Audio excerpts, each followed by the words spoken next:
Зайырбек Ажыматов менен Элмирбек Иманалиевди да улантып өлтүргөн бизбиз деп айтып жүрүшкөн.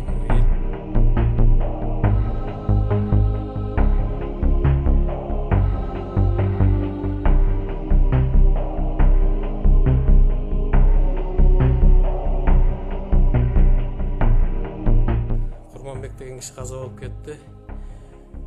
Балдарын коркутуп үркүтүшөт экен. Мына силер калмак болуп туруп силерге айткан ушу сөзүбүздү атаңар ачык айтып салды. Ошон үчүн биз атаңарды өлтүрдүк. Эми балдарыңарды да өлтүрөбүз деп эки баласын коркутат экен. Силер мынабу кошунаңар жолдошту өлтүргүлө, болбосо биз силерди өлтүрөбүз деп. Муну дагы элге айтылган сөз, эл билет. Мына Орок айылынан келип сураштырсаңар болот эгер чындыкты билгиңер келгендер бар болсо. Саламатсыздарбы, урматтуу Эмне кеп Facebook баракчабыздын окурмандары, көрүүчүлөрү. Мына биз азыр акыркы күн мурунтан социалдык тармактарда резонанс жаратып жаткан Жолдош Жусупов аттуу жараныбыздын билдирүүсү боюнча ал адамдын үйүнө келгенбиз. Жолдош Жусупов өзүнүн билдирүүсүндө Элмирбек Иманалиев, Зайырбек Ажыматовду уландырып кетишкен, Опунбаев, ошол эле мурунку бийликтин өкүлдөрү менин кошуналарымды да кыйнашкан, бирөөнү өлтүрүп коюшкан деген сыяктуу маалыматтарды тараткан эле. Азыр болсо биз ошол маалыматтарды чын төгүнүн билиш үчүн жарандын үйүнө келгенбиз. Азыр эшигин ачпай жатат. Биз аракет кылып атабыз киргенге, тактап сураганга, бирок ачпай жатат. Өзүңүздөр билгендей билдирүүдө Жолдош Жусупов мырза ишенбесеңер келгиле, кошуналарымдан дагы сурап көргүлө, алар тастыктап беришет деген эле. Менин бир кошунамды өлтүрүп коюшкан, ошол эле Опунбаевдин калмактар дегендей.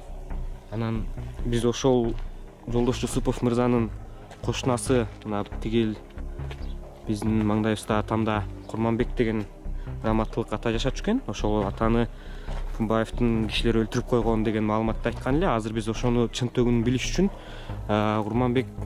маркум Курманбек атанын жубайына кирип сурап көрүүнү чечтик. Жолдошум 11 декабрда каза болгон. Бирок бул баланын айткан эч кандай чындыгы жок. Ал киши ооруп, больницадан каза болгон. Жанагынтип коркутуп, эметип деген баары эч кандай чындыкка дал келбейт. Бул бала менен биз даже сүйлөшпөйбүз, эмебиз деле жок. Кошуна катары эметебиз, анан мындай эшикке чыгып же мындай болуп такыр сүйлөшкөн болгон жокпуз мен. Бул киши ошо Жолдош байке эмне себептен мындай деп айтып атат? Же кандай деп ойлойсуз? Сиздер да мындай атыңыздарды колдонуп атат да эми.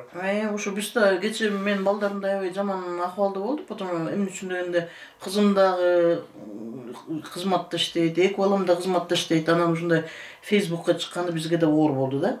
Анан кийин балдарды барып айткын, бул эмне кылганың деп айтайын десем, теңелгибиз келбейт. Эмне үчүн дегенде буга чейин дагы январь айында эле ушундай эме болгон, ушундай интервью. Да, ошо Опунбаевди каралап, Жээнбековди каралап, мени минтип атат, антип атат деп бүт айылдын баары көргөнбүз да. Анан могу кошуналар барып, бул кылганың эмне деп териштирип, уят эмеспи, эмне жала жаап атасың деп барса, алар менен деле сүйлөшпөй койгондо, бир эки киши менен сүйлөшүп, анан эртең сүйлөшөбүз деп койгон. Бирок эртең алар менен деле сүйлөшкөн эмес да. Анан бул бала эми мурун жакшылап окунуп бүтүп, жакшы эле жумуштарда иштечү.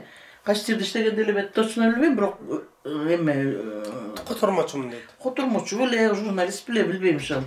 Анан кийинки учурда эле ушундай болуп калды, анан ойлойм бул бала ооруп калганбы, же жумуштан куугунтук жегенби, же туура эмес кылган, аны биз эчтекесин билбейбиз да. Бирок ушу көптөн бери үйүндө болуп калды да, иштебей калды окшойт. Же ушундай бирөөлөр менен урушуп кетипби, же бирдеке айтып алып жумуштан чыгып кеткенин билбейбиз, же өз каалоосу менен чыгып кеткенин билбейбиз ошол. Анан эле ушу экинчи жолу ушундай интервью берип атат да. Мурун бир жолу берген, где-то январь айында берген. Анан азыр дагы берип атат. Мурун январь айында ошо Опунбаевди кошкон, анын энесин, атасын, анын бала небересин кошуп, ошентип сүйлөгөн. Бул жерде дагы бир кошунамды кошуп. Эми мында болсо биздин семьяны кошуп атат ошо. Мен чагымды кошту, балдарымды кошту. Анан ошо балдар келип коркутуп атат, үркүтүп атат деп ушул таптакыр туура эмес да. Эми андай вообще болгон эмес. Билбейм, каяктан алып, жалган турбу. жалган, эмнеден алып ушинтип аткан биз урушпайбыз, талашпайбыз, жапжашынакай кошунабыз. Эмнеге мындай кылып айтып атканын билбейм. Бул эми биздин айылдын тургуну Жусупбеков Жолдош байке. Анан бул айткандардын баары жалган. Мен мына эл аралап, эл менен иштеп жүрөм. Анан бул кошуналар дагы абдан тажап жатат. Бул тынч эле туруп эле мондай жала жапкандарга бизге дагы аябай эме болуп атат, таң калыштуу иш болуп атат. Жанындагы байке ал өзү рак менен ооруп, башында опухоль бар экен. Ал өз ажалы менен эле өлдү. Жана машина сартуу деген ал кошуналары деле өзүнүн машинасын айдап жүрүп атат. Жалган жалоо менен бизди дагы тазартып жатат бул киши. Билбейм, бул оюнда эмне бар, эмне эме. Өзүнүн бир туугандары дагы чара көрүп атат, скорый чакырып, жанагындай немелерге больницаларга алып кетебиз деп дагы аракет кылышып, элден кечирим сурашкан. Бирок болбой эле кайра деле мына кече жакында кайра өзүнүн эмесин баштаптыр дагы. Булардын баары жалган. Анан билбейбиз буну, эгер ушунун баары чын боло турган болсо, өзүңөр билесиңер, укук коргоо органдары келип деле бир чара көрүшмөк. Бирок айылыбыз тынч. Андай эч кандай болгон жок. Эсли мага ишенбесеңер, мынакей өзүнүн кошуналарынан деле уксаңар болот. Булардын бирөөсүн дагы мен чынга жаткыра албайм.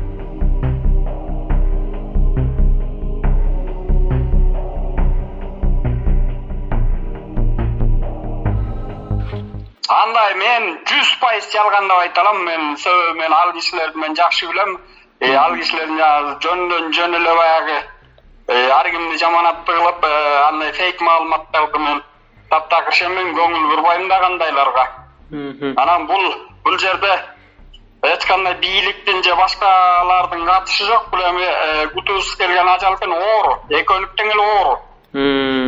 Оору. Менин билген маалымат бул экөөнүк тең эле оору. Зайырбек Ажыматов үзүлүп атканда жанында турганбыз. Зайырбек каза болгондо. Андай деле ууландыруу, аркы берки белгилер байкалган эмес.